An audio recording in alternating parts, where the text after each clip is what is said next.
Hey friends, welcome back in. Well, in today's climate, rebuilding trust between law enforcement and communities, it's a top priority. And now many departments are looking to shift from reactive policing to a more proactive approach, and it prevents crime and builds stronger community partnerships. And here to talk more about building that community trust is founder and CEO of Law Enforcement Consultants and a retired lieutenant, Jeff Wenniger. Thank you so much for coming in today, Jeff. We appreciate it. Thank you, Jeff. Thanks for a lifetime of service. Yes. And continuing to serve in a consulting capacity now. Yeah, thank you. Appreciate that. So let's talk about regaining that trust with the community, and what kind of obstacles do you face, or do we face as a community in general too, when trying to regain that trust, especially with the department? Well, with my 33 years in law enforcement, as well as currently being the CEO and founder of Law Enforcement Consultants, it's my experience that trust is founded in communication, in conversations.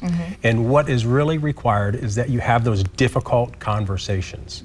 And that is what prompted me to write my forthcoming book. I have a book that's coming out in May. It's called On Thin Ice.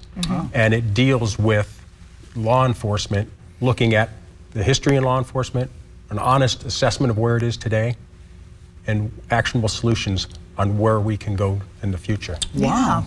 So what are some of those practical ways, Jeff, that a police department can, implement, put out there in the community to push that ball forward, to rebuilding that trust and to protect and serve, as the car door says?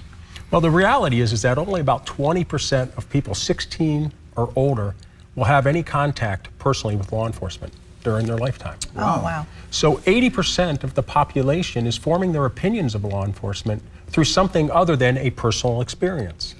So it's really important that law enforcement executives understand the dynamic of controlling the narrative when there's critical incidents. Right. And I was with the Los Angeles Police Department, was the officer in charge of the detective entity that investigated all officer-involved shootings and lethal force incidents.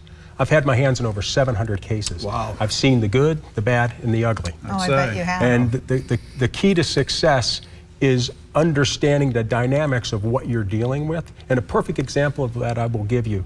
1/3 of officer-involved shootings involve an individual who's suffering a mental health crisis. Wow, a third. 1/3. So that's about, on the average, about 380 nationwide officer-involved shootings a year. Wow. Now, working cooperatively and having the communications and conversations with those outside of law enforcement that can impact how law enforcement can better respond to those types of incidents can have a significant impact in reducing these incidents where there's a lot of criticism of law enforcement. Yes. And that's something that law enforcement needs to nurture and take on and accept that challenge and work with the mental health practitioners and change the manner in which they traditionally would approach somebody. Yeah. So, I mean, how do you do that then? How do you get law enforcement leaders to start grabbing onto this and start being able to implement? Got to lead from the front on this. Exactly. I would think. Yeah. And I mean, I would think with your type of experience too, that they would be more apt to listen to what you have to say about this in your experience. Well, it really goes to the culture of law enforcement. I've got a saying, culture trumps training. Okay. Your training and your policies and procedure will not impact the conduct of your officers and their actions and behaviors if the culture is not aligned with that training and the policies in which the department's asking their employees to adhere to. Yeah.